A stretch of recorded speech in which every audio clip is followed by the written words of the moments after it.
unabashed, the most unpredictable, becomes a headline, the most volatile, outrageous behavior, unsubstantiated narratives, a battle of personalities. Welcome to Grand Tamasha, a co-production of the Carnegie Endowment for International Peace and the Hindustan Times. I'm your host, Milan. In 2016, my colleague Ashley J. Tellis published an important paper in which she unpacked Prime Minister Modi's call for India to become a leading rather than a balancing power on the global stage. That paper documented how this call reflected an important change in how India's top political leadership conceived of its role in international politics.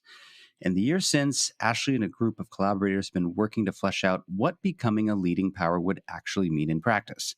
Their findings have been published in a new volume, Grasping Greatness, Making India a Leading Power, edited by Ashley, along with his co-editors, Bibek Debroy and Mohan.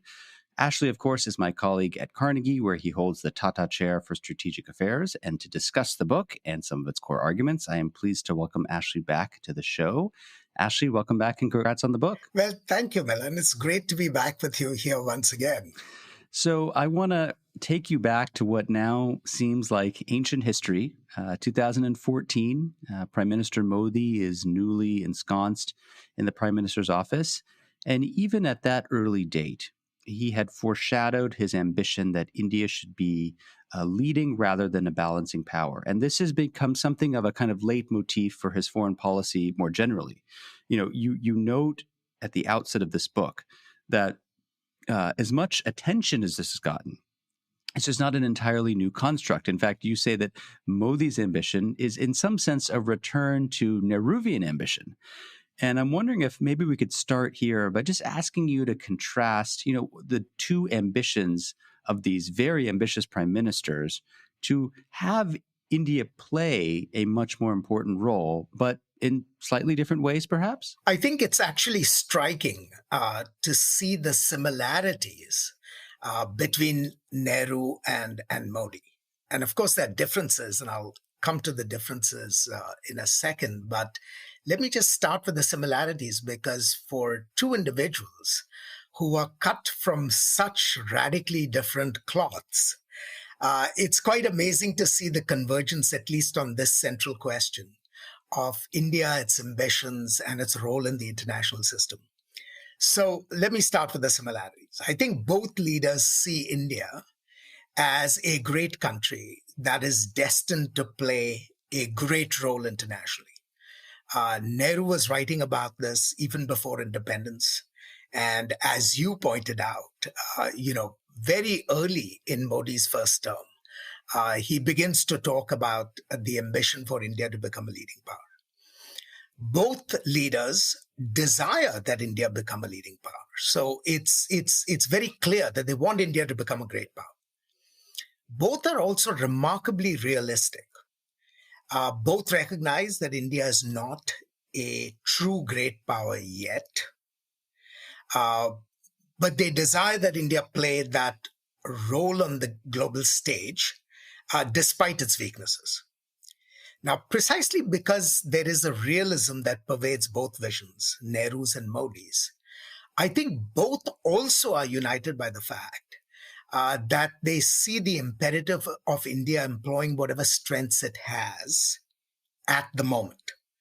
So for Nehru, the big strength was India's moral stature, India as the leader of the decolonized countries. And India with its moral vision, particularly during the Cold War, when the world was sort of divided into two blocks, right?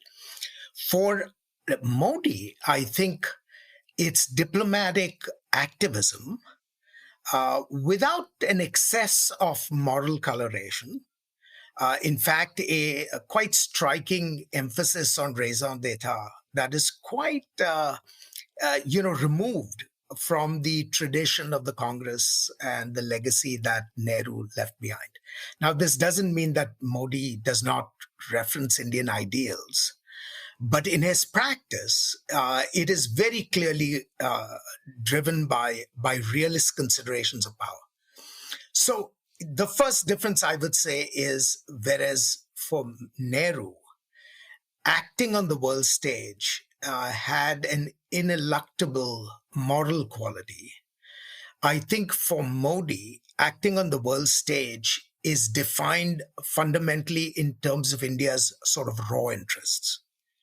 Now, there's also another difference, I think. For Nehru, India was characterized by quite significant material weaknesses. It was a period in time where, even as India was playing this global role as a leader of the non-aligned movement, India was living on, American aid, on assistance from the Soviets, and so on and so forth. That world has now turned. Uh, Modi is playing on a stage where India is much more capable. And so, in that sense, he has more resources to play with. But when you sort of, look at both these individuals comparatively, what I find most striking at the end of the day is their sheer ambition for their country, their conviction that this country is going to matter, and that it should be accorded by other powers in the international system the recognition of its eminence. I think that is true for both Nehru and Modi. So, one of the first things that comes to mind, of course, is what is a leading power, right? And you tackle this directly, and you contrast the terms leading power and great power. And so I was hoping you can tell us the difference, because Modi, even though he talks a lot about India as a leading power, seems to be driven really more by great power ambition. Is that right? I think that is absolutely correct. And the reason why I spend some time in the book sort of parsing the term, first, because it's an unorthodox term, right? It's not sort of part of the standard literature. And I think the reason why Modi and subsequently Dr. Jaishankar have talked about India as a leading power is because I think they do not want India to be accused, harboring an excess of ambition, right? So there is an attempt to sort of recognize that there are certain consequences to the words you use, particularly in the international community, and that a kinder, humbler, gentler India is likely to receive a warmer reception with respect to its ambitions than an India that is, forthright, in your face, and demanding a seat at the table. In many ways, I think the mental contrast is with China, which, has claimed to be a great power and has been demanding all the prerogatives. But the point remains that whatever phraseology is used, what they really mean is that they want India to become a genuine pole.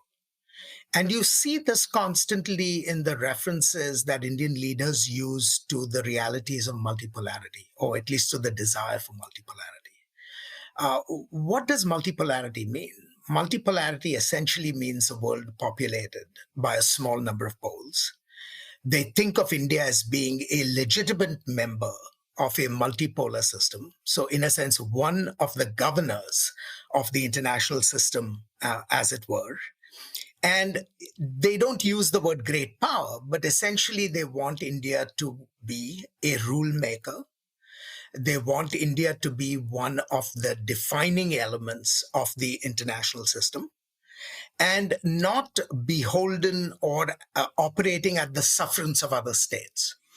One of the most interesting sections of your chapter is the debate over the quest for greatness, right? And both from the left and from the right, there's been a lot of skepticism, not just about India's ability to be a great power, but actually whether it should even aspire to be one in the first place. Unpack for us, if you could, what motivates these various strands of skepticism? So I found that actually to be one of the most striking elements of the Indian debate, right? If you go to any Western power, sort of crudely speaking, and asked, the elites in that country whether their country ought to be a great power, my suspicion is that there would be near universal agreement that if the circumstances permitted it, their country should be a great power. In India, I think what is striking is the degree of, divergence of opinion on this question.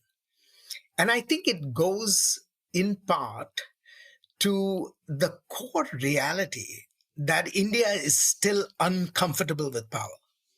And as a civilization, has always had an ambivalence about the exercise of power. And to my mind, this is actually one of the quite striking elements of India's strategic culture. But apart from these rarefied sort of, themes, the question about the debates in India itself, I think are debates that sort of, take the following lines or appear along the following lines. There is a school of thought that is, and this goes back to Mahatma Gandhi, which is very skeptical about the desire for being a great power because of the damage that quest would do to both India's democracy and its attempts to construct a genuine democracy, as well as the consequences it would have for economic development. And this is linked to a general skepticism about the tyranny of modernity and, ideas of that sort, which are very strongly associated with the Gandhian tradition. In other words, this school would basically argue that India should not pursue great power ambitions because it would really destroy the national project which defines India, which is to build a genuine liberal democracy that is respectful of the rights of its citizens and, build prosperity at home and so on and so forth. I think there's a second school that is somewhat different. It recognizes the value of power, it recognizes the importance of power, particularly in an international system, but it sees other tasks as being more urgent. And the most important task that this school would argue is essentially India's internal transformation. And someone like Sunil Khilnani, who is not at all, a skeptic about international politics, who understands international politics very well, would still make the argument that there comes a point when the demands of international politics collide with the demands of political and economic development. And therefore, what India ought to do is forget about the outside world for a moment and just focus on its, internal transformation. And if India can do that right, and, Sunil would say, that itself is a form of power. It provides, an exemplary achievement for the rest of the world to emulate. So it's almost like a demonstrative power that arises simply from being able to do certain things right. And I think Sunil would make the argument that if India does that right, it can actually serve as a bridge, for many other countries in the system. I think a third school, which, is associated, I think, most clearly with Shashi Tharoor, would again recognize that there are different forms of power. And again, consistent with an older Gandhian tradition and an Indian tradition, would argue that, the export of soft power is sufficient. That is, India does not need to build up capabilities to coerce and dominate. It's already got a huge stable of assets which have the power of attraction. You see that from everything from, Bollywood to yoga. And if India concentrates on becoming an attractive power, again, by doing some things right at home, but then exporting these softer elements of power abroad, then that should satisfy India, at least at this juncture in its development. And then, of course, you get the other extreme, which is, the quest for just straightforward muscularity, the assumption that India is locked in a world of realpolitik. And all the rest of this, seem like excuses not to compete in that world of realpolitik. And so I think, those who are sort of hardcore power advocates would say, the soft stuff is good. It's nice to have, but it'll come for free. Once India becomes a powerful, muscular, capable, great power, like the United States, like China and the rest. So there is quite a spectrum, I think, of opinion with respect to the question of the desirability of being a great power. And I find that really striking.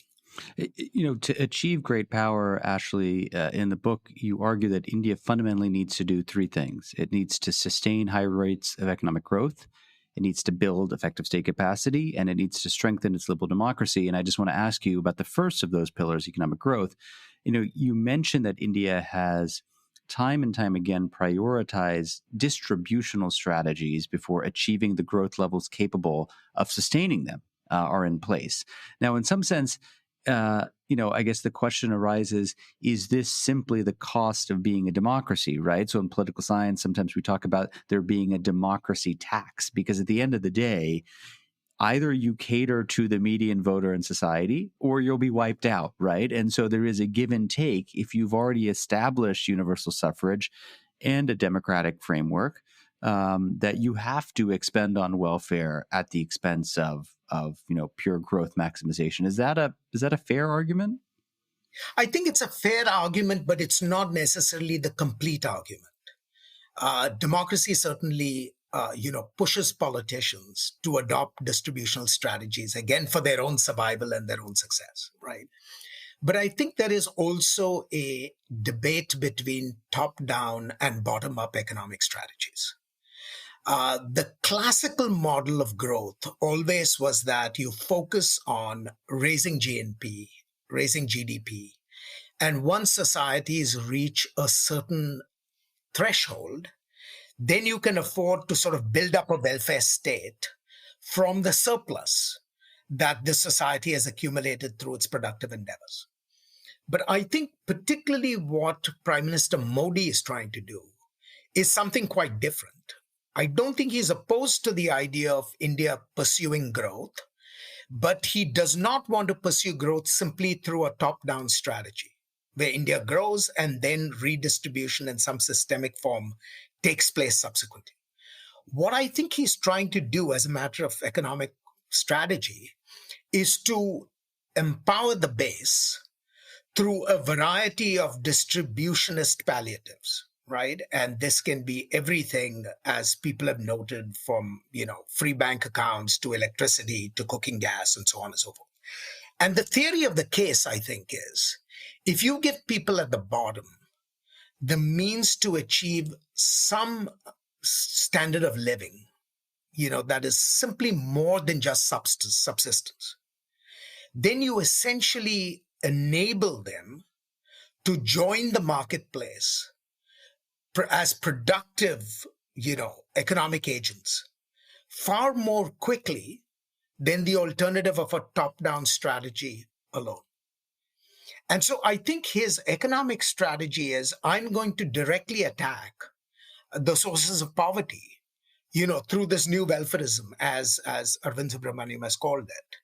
And the theory is that if they are, they lead better lives through enjoying, these state-provided amenities, then their ability to actually make contributions in the marketplace increases. And so I see this as more than just a political strategy. I think there is an implicit economic strategy as well. But certainly in the Indian case, Modi, for both political and economic reasons, I think appears intent on attacking the problem both from the top and the bottom.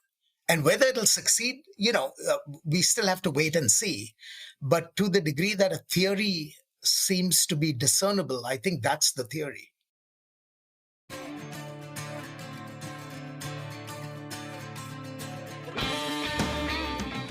Hey, Grant Tamasha listeners, thanks for listening to the podcast. Putting this show together each week is a labor of love, but it takes a lot of work to put out a great show every week. If you'd like to support the work we do at Grant Tamasha, please visit ceip.org/donate. Don't forget to subscribe to us on Apple Podcasts, Google Podcasts, Spotify, or on your favorite podcasting platform, so you'll be the first to know when a new episode rolls out.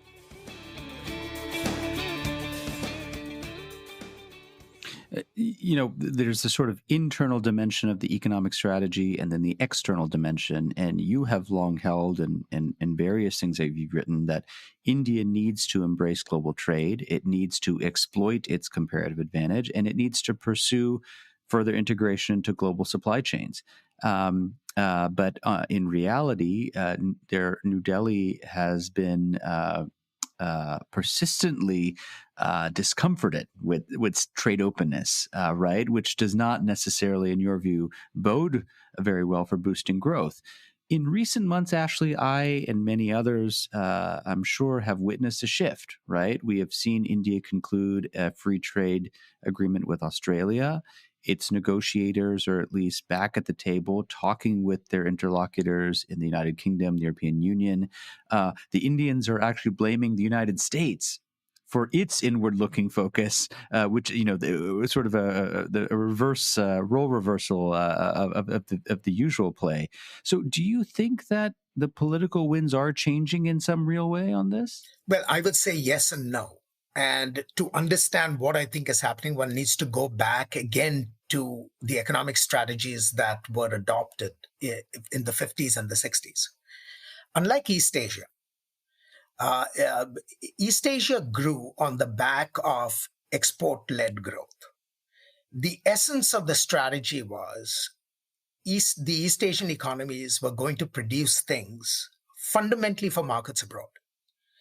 By tapping those wealthier markets abroad, the revenues that would accrue to these economies would then be used for various domestic, strategies at home. India adopted a very different strategy. India chose to grow on the basis of domestic market expansion, not the tapping of foreign markets. To my mind, that is still fundamentally India's growth strategy today. And so even though India has shifted to a willingness now to countenance, free trade agreements, we need to be very careful in how we actually describe these agreements. Even though they are notionally called free trade agreements, they're actually very shallow agreements. And they are designed primarily in order to enlarge India's export markets. It is not coupled with a greater willingness to open the domestic Indian market to imports from abroad.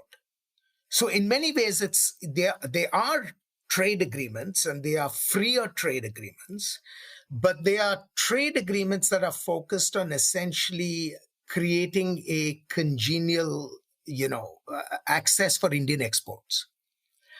So, in other words, I see these FTAs as being an improvement over the past, where there was deep skepticism about foreign trade.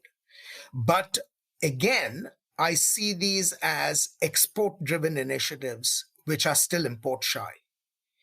To me, the real test of Indian openness is going to come in the following way. Are the agreements that India is signing forcing a reallocation of the domestic factors of production at home? I don't see that happening except very tepidly. And so when one makes a judgment about whether India has now sort of, is beginning to think more enthusiastically about foreign trade, I would say that the jury is still out on that one. Their interest in foreign trade is still instrumental. There's no free trade conviction that I can detect in the government.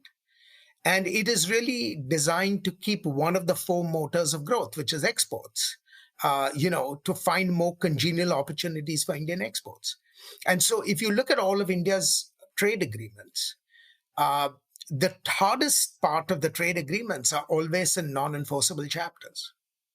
And the enforceable chapters are the shallowest part of the agreements. Now, I still think it's an improvement over the past, where India didn't want to touch foreign trade, let alone FTAs, in any serious way other than, export promotion. So it's certainly an improvement, but I don't think India has crossed that bridge into a genuine desire for external openness out of conviction yet. I mean, you use the word conviction, which I think is an interesting and apt word, right? Because it links to a larger point that you've made on the economy, which is a major obstacle remains a worldview that doesn't sufficiently appreciate the value of a free, flexible pricing system to regulate what you call the distribution of natural resources in a variety of domains, right? And so, in your opinion, is this the biggest binding constraint for achieving the kind of consistent, robust economic growth over a several decade horizon? Is it really ideas at the end of the day? It is. I mean, it goes back again to India's early post-independence record. There was always a skepticism about markets. And in the Nehruvian period, the belief was that markets would favor the wealthy. They would impoverish the poor even more. And therefore, the real allocation mechanism had to be the state. And so markets were tolerated because it was impossible to sort of emulate the Soviet experiment of having a completely controlled economy. But they were tolerated. Nobody saw a virtue in markets. And I think that legacy of that period still remains, which is what explains, the contested path to reform. Every reform that involves a deepening or an extending of markets is a highly contentious affair in India.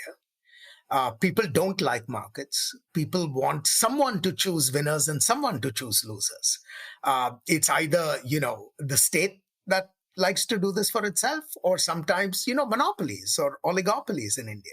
So the idea that you would have, markets that are disciplined is an idea that still has not exactly taken root. Now, linked to this, there's a parallel problem, right, which is institutions, which is you can't just have markets operating without an institutional framework.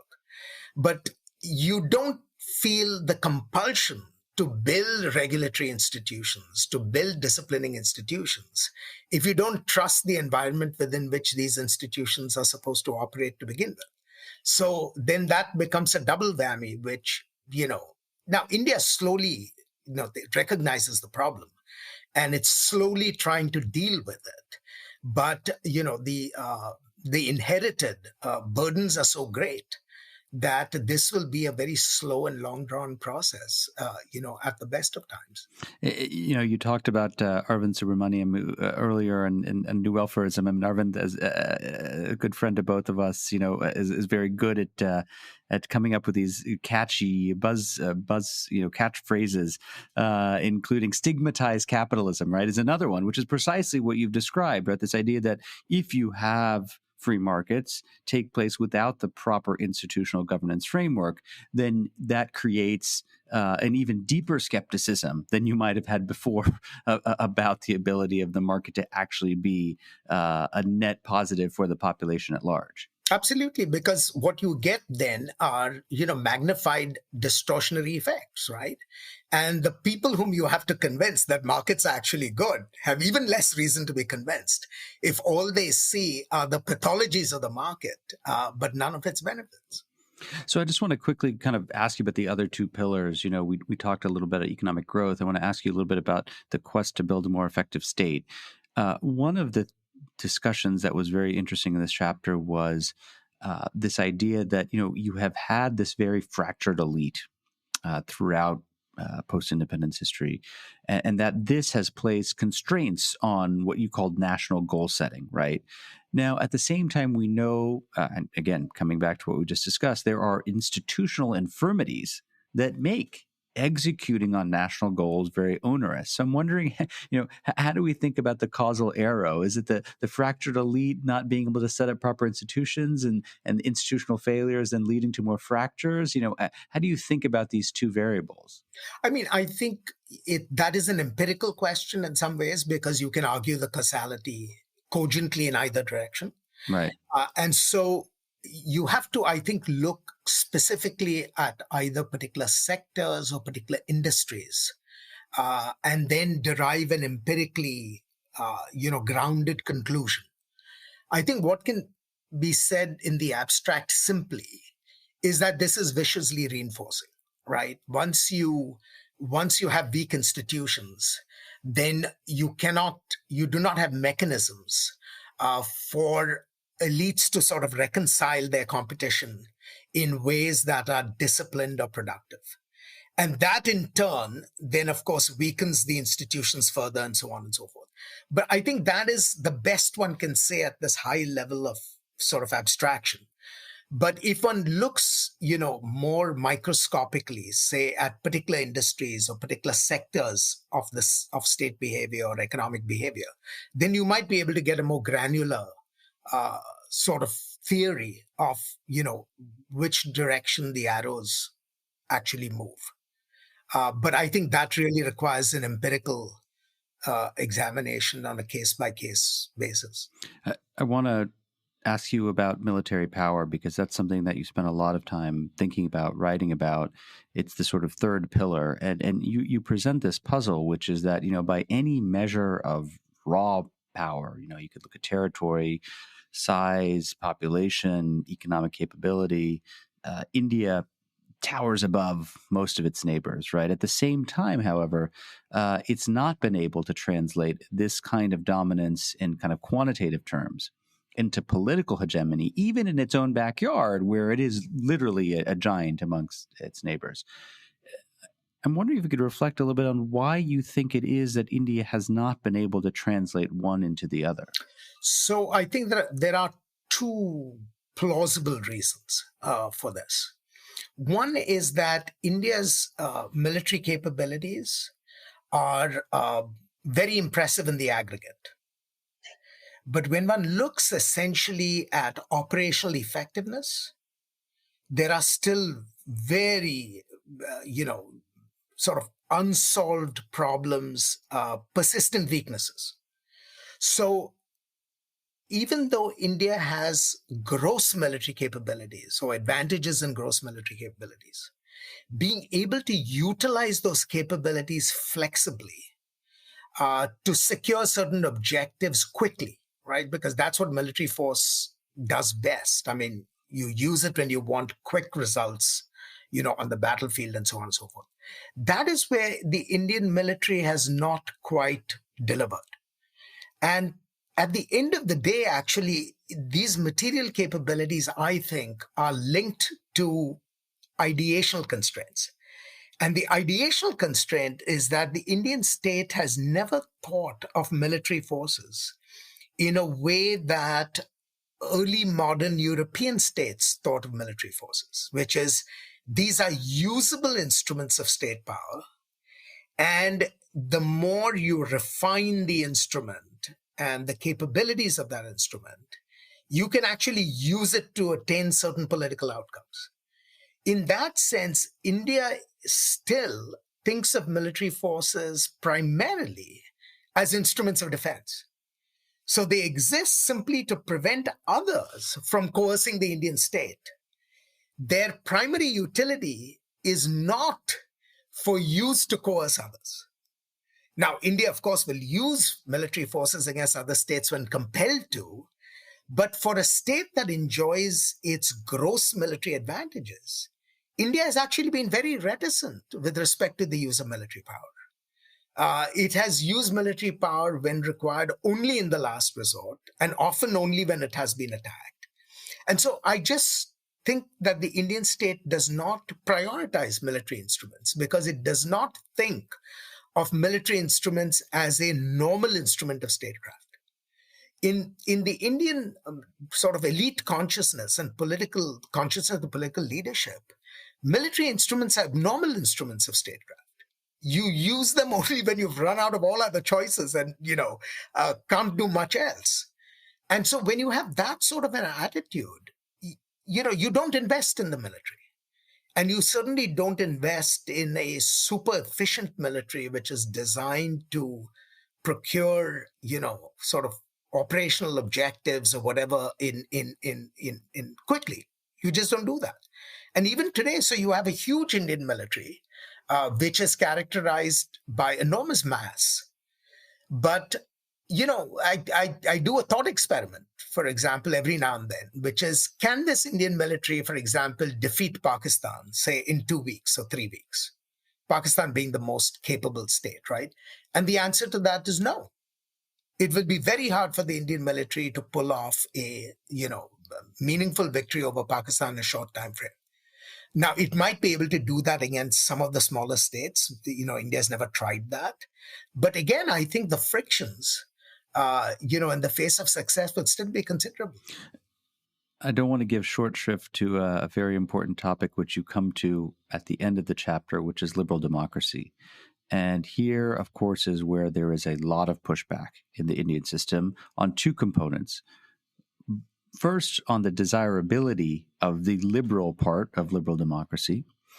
And number two, on the idea that there has been any regression or backsliding at all. In fact, that is a very live debate that is playing out today. Could you not, in fact, make the argument that, look, a liberal, less democratic India is perfectly compatible with an India that is able to enhance its power status on the global scene? Because I would submit, these are my words, not yours, that, India has grown more illiberal in recent years.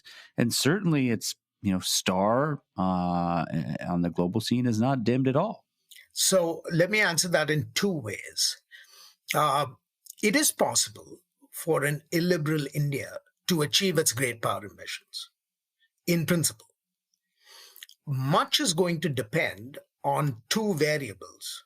The internal consequences of illiberalism and the external reception to that illiberalism. If the internal consequences of rising illiberalism are greater social incoherence and greater demands on the state for order maintenance at home, then those are resources that are not going to be available for application externally. And so that could be a genuine friction on the path of India's rise. The second is the external receptivity. Thus far, I think the external receptivity has not had a consequential effect, partly because of the character of evolving global geopolitics, where the most important great power, the United States, sees India as an important asset in the competition with China, and therefore is less inclined to pay attention to the internal transformations that are taking place in India. In fact, most US policymakers, I don't think, like or care very much for these transformations. Care in the sense of they're not, they don't arrest their attention given the other challenges posed by China, and so are willing to live with those, with the aberrations and the sort of the discomfiture that they may face with the changes in India. But were that to change, then of course there would be other kinds of consequences. Actually, I want to just conclude by asking about process. This book has wonderful chapters about higher education, about labor markets, about trade, about defense capabilities. The list goes on and on and on. And there are a lot of reform ideas in this book, right? You note at the end of your chapter that this particular government has explicitly embraced this idea of creative, persistent incrementalism, right? And you write that you are skeptical that this is going to be sufficient to achieve the kind of great power status that Prime Minister Modi claims he desires. Now, on the flip side, we know that India has a great many veto players, right, that make big bang changes very difficult to attain.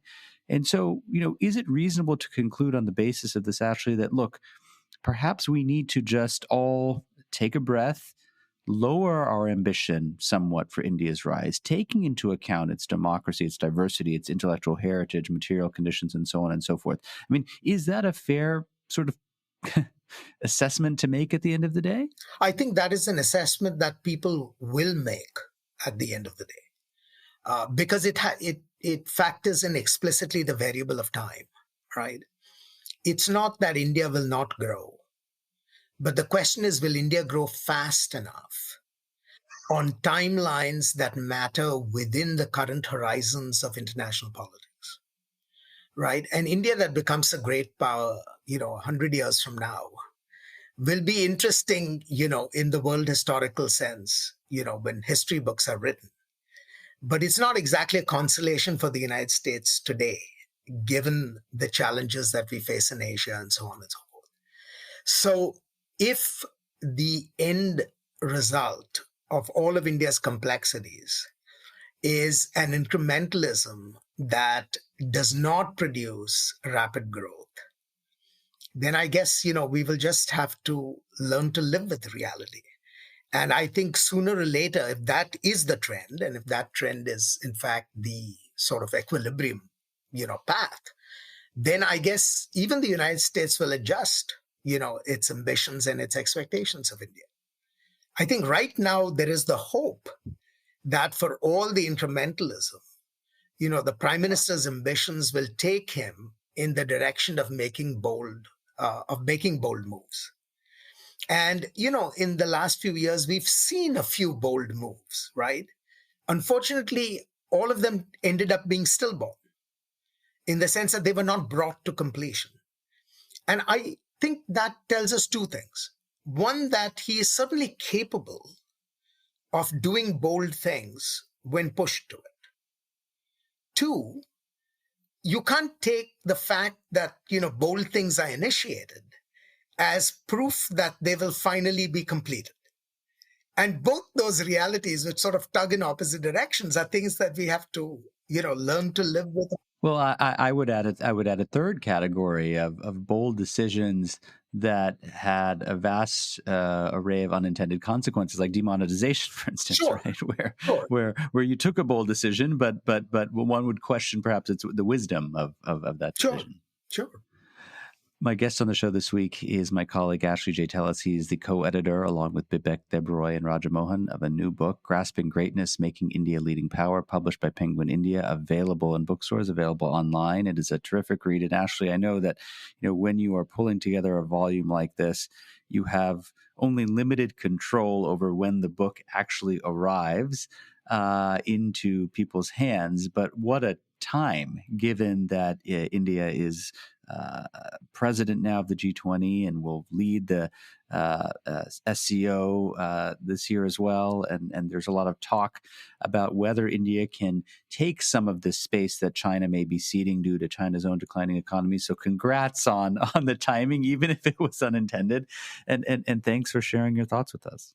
Well, thank you so very much. I really appreciate being back on the show. And as you point out, Milan, this is a moment of opportunity for India. And, we are all rooting for its success, and we just hope that success comes to fruition. Grand Tamasha is a co-production of the Carnegie Endowment for International Peace and the Hindustan Times. You can find us on Apple Podcasts, Google Podcasts, Spotify, or wherever you download your podcasts. Be sure to subscribe and leave a review to help others find the show. Tim Martin is our audio engineer, and Cliff Jayapranada is our executive producer. Production assistance comes from Nitya Love. Thanks for listening, and see you next week.